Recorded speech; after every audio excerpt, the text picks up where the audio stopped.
La Secretaría de Salud acaba de dar por terminada la emergencia sanitaria por COVID-19, luego de 3 años de que en México se reportaran los primeros casos y ocurrieran las primeras muertes. Según la propia Secretaría, en esos 3 años en el país murieron por COVID-19 333,961 personas. Esas son las cifras presentadas por una secretaría que desde el principio de la emergencia se dedicó a maquillar, a ocultar, a engañar, a sesgar la información con fines eminentemente políticos. Se ha convenido, sin embargo, que lo que verdaderamente significó la pandemia se puede medir a través del llamado exceso de mortalidad. Según la Organización Mundial de la Salud, esta medición es la que ofrece con mayor certeza el impacto que la pandemia dejó en los países. ¿Cuántos murieron en un país determinado el año anterior al inicio de la pandemia y cuántas muertes se reportaron en ese mismo país ya que estaba encima la emergencia? El exceso de mortalidad señala el número de los que se fueron por causas directa o indirectamente asociadas con esa anomalía que fue el COVID. En México, el exceso de mortalidad entre enero de 2020 y septiembre de 2022 fue de 793,625 fallecimientos. Hay registro de que más del 70% de esas muertes estuvieron relacionadas con el COVID y hay registro de que el otro 30% pudo haber sido causado por la epidemia, aunque las actas de defunción no lo señalen. Según datos del INEGI, al menos durante 2021, el COVID llegó a convertirse en la primera causa de muerte entre los mexicanos. Hace unos días, un juez instruyó al Ministerio Público para que investigue la responsabilidad del subsecretario de Salud, Hugo López-Gatell, en los cientos de miles de muertes que dejó la pandemia.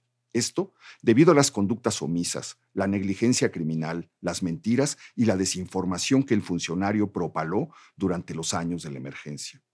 Justo cuando se declara el fin de la emergencia, viene entonces la primera demanda de rendición de cuentas. Hugo López-Gatell le restó gravedad a la epidemia. Dijo que el 90% de los casos eran enfermedades con síntomas leves como el catarro.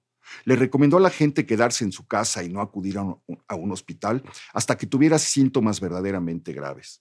Hoy sabemos que condenó a muerte a todas esas personas que le hicieron caso y buscaron un hospital cuando era demasiado tarde y su mal ya era irreparable.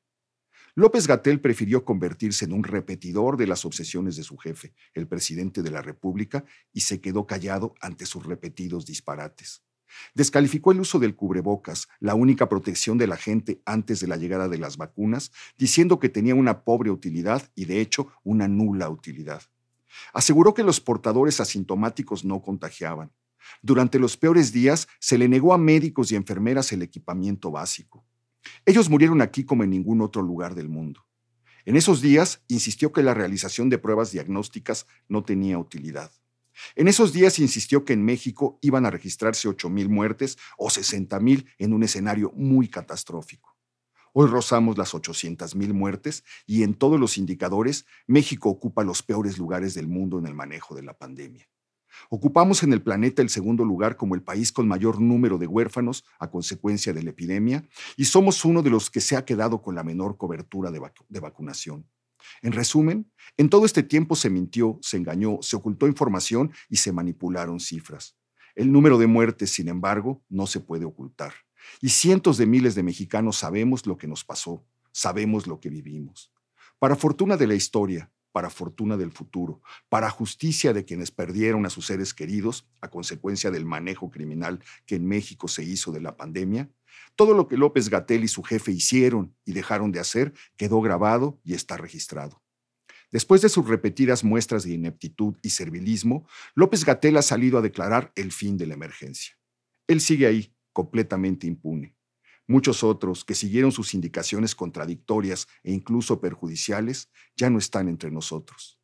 Basta ver el manejo que se hizo de la pandemia en otros países para comprender que su muerte fue innecesaria, que su muerte pudo no haber ocurrido, pero tuvimos la desgracia de estar en las manos equivocadas. Tarde o temprano, la historia juzgará todo esto.